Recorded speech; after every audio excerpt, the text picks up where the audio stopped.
Neutral break 3 phase 4 wire system ઉપર શું અસર થાય છે તેનો હવે આપણે પ્રેક્ટિકલ કરીને અભ્યાસ કરીશું. તો અહીંયા આપણે જોઈ શકીએ છીએ કે અહીંયા એક ટેબલ આપેલું છે, એમાં 4 કન્ડિશન આપેલી છે. તેમાંની પહેલી કન્ડિશનમાં આપણે જોઈ છીએ S1, S2, S3, S4 of. આ ચારે સ્વિચ છે તે ઓફ રાખવાની છે. S1 એટલે આર ફેઝ, S2 એટલે વાય ફેઝ, S3 એટલે બી ફેઝ અને S4 એટલે ન્યુટ્રલ. તો અહીંયા જ્યારે ચારે સ્વિચ બંધ હશે ત્યારે એમીટર અને વોલ્ટેજ, કરંટ અને વોલ્ટેજ બંનેના રીડિંગ છે કેવા આવશે? 0 આવશે. આ રીતે આપણે પહેલાંના રીડિંગ લીધા. હવે આપણે ત્યાર પછી જોઈ શકીએ છીએ બીજી કન્ડિશન છે. તો એમાં S1, S2, S3 એટલે આર ફેઝ, વાય ફેઝ અને બી ફેઝ એ ઓન કરવાના કહીએ છીએ. તો અહીંયા આપણે ઓન કરીએ છીએ આર ફેઝ, વાય ફેઝ અને બી ફેઝ. જ્યારે S4 એટલે ન્યુટ્રલવાળી સ્વિચ છે એ ઓફ રાખવાનું કહીએ છીએ. હવે એમાં આપણે જોશું રીડિંગ A1 અને V1. એમાં રીડિંગ છે તે કેવા આવશે? 0 આવશે. શું કામ ને? તેમાં ત્યારે લેમ્પ ચાલુ થશે નહીં. અહીંયા આપણે એક લિંક પણ મારેલી છે A થી E માં. પણ જ્યારે અહીંયા સ્વિચ ન્યુટ્રલ બ્રેક કરેલો છે એટલે લેમ્પમાં કરંટ પસાર થશે નહીં. સર્કિટ ઓપન છે એટલે એમાં કરંટ કેવો રહેશે? 0 રહેશે. અને એમ વોલ્ટેજ છે એ સ્વિચ ઓફ છે એટલે એમાંથી વોલ્ટેજ પણ પસાર થશે નહીં, એટલે 0 આવશે. હવે આપણે અહીંયા જોઈ છે A થી A to E માં લિંક મારેલી છે. અને હવે આપણે B to D એટલે અહીંયા B અને D રાખીને હવે વોલ્ટેજ માપીશું. કેટલા બતાવે છે? 256. હવે આપણે C to D એટલે અહીંયા C માં રાખી છે.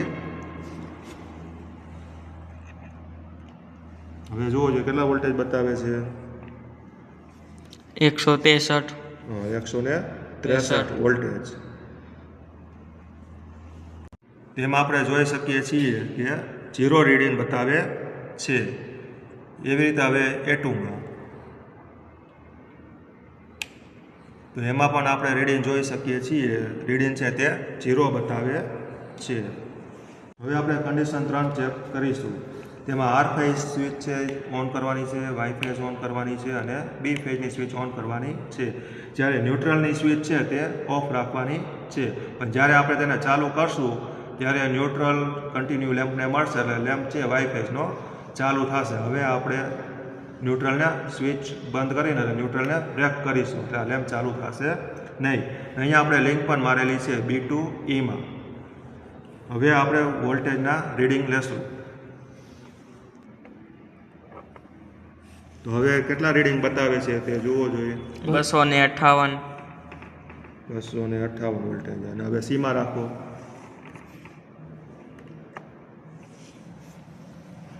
એમાં કેટલા વોલ્ટેજ બતાવે છે? 162. 162 વોલ્ટેજ બતાવે છે. કેટલું રીડિંગ બતાવે છે? 0 બતાવે છે. હવે A3 માં રાખો.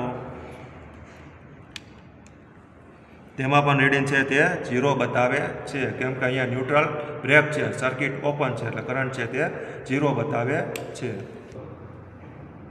હવે આપણે જોઈ શકીએ છીએ ટેબલ આપેલું છે તેમાં કન્ડિશન 4 આપણે ચેક કરીશું.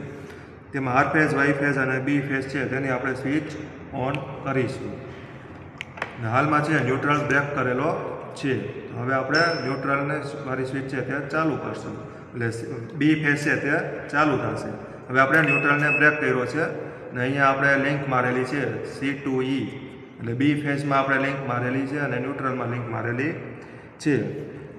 જ્યારે આમાં ન્યુટ્રલ બ્રેક હશે ત્યારે તેમાં કરંટનો ફ્લો થશે નહીં, સર્કિટ ઓપન રહેશે એટલે A3 અને V3 એ તેના રીડિંગ છે તે 0 બતાવશે. હવે આપણે A to D, A થી D અને B થી D ના વોલ્ટેજ માપીશું. તો હવે આપણે વોલ્ટેજ જોઈ શકીએ છીએ. કેટલા બતાવે છે? 257. 257. ચલો B માં રાખો. કેટલા બતાવે છે વોલ્ટેજ? 265. 265 વોલ્ટેજ બતાવે છે. હવે આપણે તેના કરંટ માપીશું. હવે આપણે A1 નો કરંટ માપીએ છીએ તે આપણે મીટરમાં જોઈ શકીએ છીએ કે 0 બતાવે છે. હવે A2માં રાખો, તેમાં પણ આપણે જોઈ શકીએ છીએ 0 રીડિંગ બતાવે છે, કેમ કે ન્યુટ્રલ છે બ્રેક કરેલો છે એટલે કરંટ પસાર થશે નહીં, એટલે સર્કિટ ઓપન રહેશે, એટલા માટે તેમાં 0 રીડિંગ બતાવે છે એમ્પિયર. તો આ રીતે જ્યારે ન્યુટ્રલ બ્રેક હોય ત્યાં 3 ફેઝ 4 વાયર સિસ્ટમ ઉપર શું અસર થાય તેના વિશે આપણે માહિતી મેળવી.